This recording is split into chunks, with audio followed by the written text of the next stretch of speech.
അസ്സലാമു അലൈക്കും വറഹ്മത്തുള്ളാഹി വബറകാതുഹു. ഖുർആൻ പ്രഭാതം 77. അൽഹംദുലില്ലാഹി റബ്ബിൽ ആലമീൻ വസ്സലാത്തു വസ്സലാമു അലാ സയ്യിദിൽ മുർസലീൻ വഅലാ ആലിഹി വസ്വഹ്ബിഹി അജ്മഈൻ. അമ്മാ ബഅദ്. ബിസ്മില്ലാഹിർ റഹ്മാനിർ റഹീം. അല്ലമൽ ഇൻസാന മാ ലം യഅലം. സ്വദഖല്ലാഹു മൗലാനൽ അദീം. പ്രിയപ്പെട്ട കൂട്ടുകാർ, ആദ്യമായി ഭൂമിലോകത്തേക്ക് വെളിച്ചം കണ്ട പഞ്ചവചനങ്ങളുടെ വ്യാഖ്യാനം ഇന്നത്തോടുകൂടെ തീരുകയാണ്. ഇനി സൂറത്തുൽ അലഖിലെ അടുത്ത ഭാഗം അത് ഇൻഷാ അല്ലാഹ് ചർച്ച ചെയ്യാം. അതിന്റെ ഇടയിലൊക്കെ വലിയ ഗ്യാപ്പുണ്ട്. ഇത് ഇറങ്ങിക്കഴിഞ്ഞ് പിന്നെ കുറെ കഴിഞ്ഞതിന്റെ ശേഷമാണ് ഇതിന്റെ അടുത്ത ഭാഗം വരുന്നത്.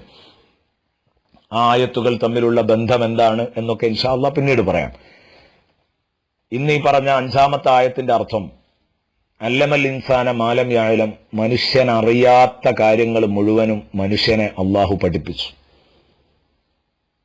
മാലം യഅലം, അവൻ അറിയാത്തതെന്തുണ്ടോ അത് മുഴുവനും അവന് അള്ളാഹു പഠിപ്പിക്കുകയാണ്.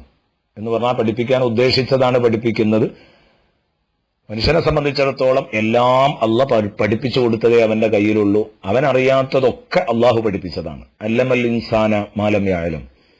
സൂറത്തുൻ നഹ്ലിലൂടെ അള്ളാഹു പറയുന്നുണ്ട് ഇതിന്റെ പൂർണ്ണ വിശദീകരണം. ഇത് വളരെ ചുരുങ്ങിയ വാക്കാണ്, അല്ലമൽ ഇൻസാന മാലം യഅലം എന്നത്. എന്നാൽ അതിന്റെ വിശദീകരണം സൂറത്തുൻ നഹ്ലിലെ 78-ാമത്തെ വചനം എടുത്ത് വിശദീകരിച്ചാൽ ഇതിന്റെ വ്യാഖ്യാനമാവും. വല്ലാഹു അഖ്റജകും മിൻ ബുതൂനി ഉമ്മഹാതികും ലാ തഅലമൂന ശൈആ വജഅല ലക്കുമുസ് സമഅ വൽ അബ്സാറ വൽ അഫ്ഇദ ലഅല്ലക്കും തഷ്കുറൂൻ.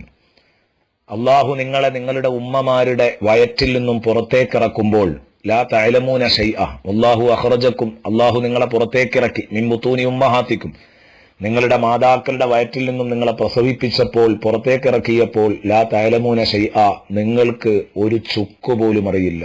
ഉമ്മാന്ന് പറയാൻ ഉപ്പാന്ന് പറയാൻ പോലും അറിയില്ല, ഒന്നും അറിയില്ല.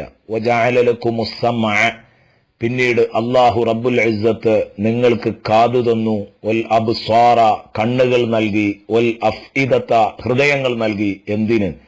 ഇതൊക്കെ നിങ്ങൾക്ക് വിദ്യാസമ്പാദനത്തിന്റെ മാർഗങ്ങളാണ്. വിദ്യ സമ്പാദിക്കാനുള്ള മാർഗങ്ങളാണ്, വസീലകളാണ്.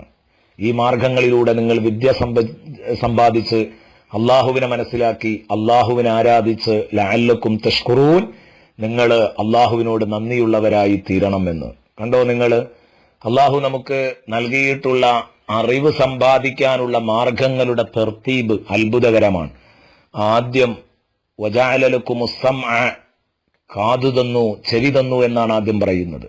വൽ അഫ്ഇദ, ഇതന്നെ മറ്റൊരു സ്ഥലത്ത് അല്ലാഹ് പറഞ്ഞത് കാണാം, വഅൻശഅ ലക്കുമുസ് സമഅ വൽ അബ്സാറ വൽ അഫ്ഇദ. അവിടെയും ഇങ്ങനെ ആദ്യം കാത്, പിന്നെ കണ്ണ്, പിന്നെ ഹൃദയം. മറ്റൊരു സ്ഥലത്ത് ഇന്ന സമഅ വൽ അബ്സാറ വൽ അഫ്ഇദ, ഇന്ന സമഅ വൽ ബസറ വൽ ഫുആദ കുല്ലു ഉലൈക കാന അൻഹു മസ്ഊല. അവിടെയും ആദ്യം കാത്, പിന്നെ കണ്ണ്, പിന്നെ ഹൃദയം. ചുരുക്കി പറഞ്ഞാല് എല്ലാ സ്ഥലത്തും വന്നിരിക്കുന്നത് ഇങ്ങനെയാണ്. ആദ്യം കാത് പരാമർശിക്കും, ചെവി. അത് കഴിഞ്ഞാൽ കണ്ണിനെ കുറിച്ച് പറയും, അത് കഴിഞ്ഞാൽ ഹൃദയത്തെക്കുറിച്ച് പറയും. എന്താണ് ഇതിന് കാരണം? ഒരു മനുഷ്യനെ സംബന്ധിച്ചിടത്തോളം അയാളിൽ ആദ്യം പ്രവർത്തനം ആരംഭിക്കുന്നത് ചെവിയാണ്.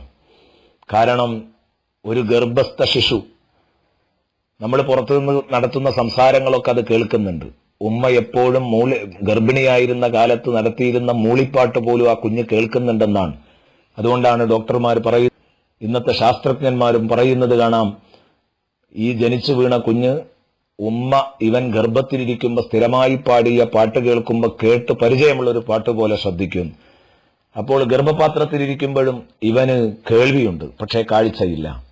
മാത്രമല്ല, വളരെ ആദ്യം മുതൽ തന്നെ അത് ഏകദേശം ഗർഭത്തിന്റെ തുടക്കത്തിൽ തന്നെ ചെവിയുടെ രൂപപ്പെട്ട് തുടങ്ങും എന്ന് ശാസ്ത്രം പരിചയപ്പെടുത്തുന്നു.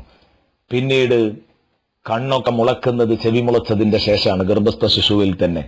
ഇനി പുറത്തേക്ക് വന്നാലോ അപ്പോഴുമുള്ള അവസ്ഥ ടെ എന്ന് പറഞ്ഞാൽ ആ കുട്ടി ഞെട്ടിച്ചാടും. പക്ഷെ ആ കുട്ടിയുടെ കണ്ണിലേക്ക് വിരൽ കൊണ്ട് കുത്താൻ ചെന്നാൽ കുട്ടി കണ്ണടക്കില്ല. എന്ന് പറഞ്ഞാൽ ജനിച്ച കുഞ്ഞിന്, നവജാത ശിശു, ഇപ്പൊ എങ്ങ് പ്രസവിച്ചു വീണ കുഞ്ഞ്, ആ കുഞ്ഞിന് കണ്ണിന്റെ കാഴ്ച പ്രവർത്തനം തുടങ്ങുന്നത് ഏതാനും സമയം കഴിഞ്ഞതിന്റെ ശേഷമാണ്, ആദ്യം ഇല്ല. അതുപോലെ തന്നെ വൽ അഫ്ഇദ, ഹൃദയം. കാരണം ചിന്താശേഷി എന്ന് പറഞ്ഞത് അപ്പോഴും ഉണ്ടാവില്ല. കുറെ കഴിഞ്ഞിട്ട് ഇപ്പം പ്രസവിച്ച കുട്ടിക്ക് മാസങ്ങൾ മാത്രം പ്രായമുള്ള, ദിവസങ്ങൾ മാത്രം പ്രായമുള്ള കുട്ടിക്ക് എന്ത് ചിന്തയാ? ചിന്ത പുരോഗമിക്കണമെങ്കിൽ കുറെ അങ്ങ് വലുതാവണം, അപ്പോഴാണ് ചിന്ത തുടങ്ങുക. അപ്പൊ അതുകൊണ്ട് ആദ്യം ചെവി, പിന്നെ കണ്ണ്, പിന്നെ ഹൃദയം. ഈ തർത്തീബിലാണ് അള്ളാഹു നൽകിയിട്ടുള്ളത്. അതുകൊണ്ട് തന്നെ അള്ളാഹു ചോദ്യം ചെയ്യപ്പെടുന്നിടത്തും ഇന്ന സമഅ വൽ ബസറ വൽ ഫുആദ കുല്ലു ഉലൈക കാന അൻഹു മസ്ഊല, കണ്ണും കാതും ഹൃദയവും ചോദ്യം ചെയ്യപ്പെടാനുള്ളതാണെന്ന് പറഞ്ഞപ്പോഴും ഒക്കെ ആ തർത്തീബ് അള്ളാഹു തആല പാലിച്ചതായി കാണാം. വല്ലാത്ത അത്ഭുതം തന്നെയാണിത്. ഈജിപ്തിലെ ഒരു ഡോക്ടർ പരിശോധിച്ചുറപ്പുവരുത്തിയതാണ്. പ്രസവിക്കുന്ന കുഞ്ഞ് ടെ എന്ന് പറയുമ്പോൾ ഞെട്ടിച്ചാടുന്നു, അതേസമയം അവന് കാഴ്ച പ്രസവിച്ച ഉടനെ പ്രവർത്തനം ആരംഭിക്കുന്നില്ല എന്ന് പറഞ്ഞു വന്നെങ്കിൽ വിശുദ്ധ ഖുർആൻ എത്ര വലിയ സത്യമാണ്. സ്വദഖല്ലാഹുൽ അദീം. അല്ലാഹു റബ്ബുൽ ഇസ്സത്ത് ഈ വിശുദ്ധ ഖുർആനിന്റെ ബർക്കത്ത് കൊണ്ട് നമ്മളെ നന്നാക്കി തരട്ടെ. ആമീൻ. അസ്സലാമു അലൈക്കും.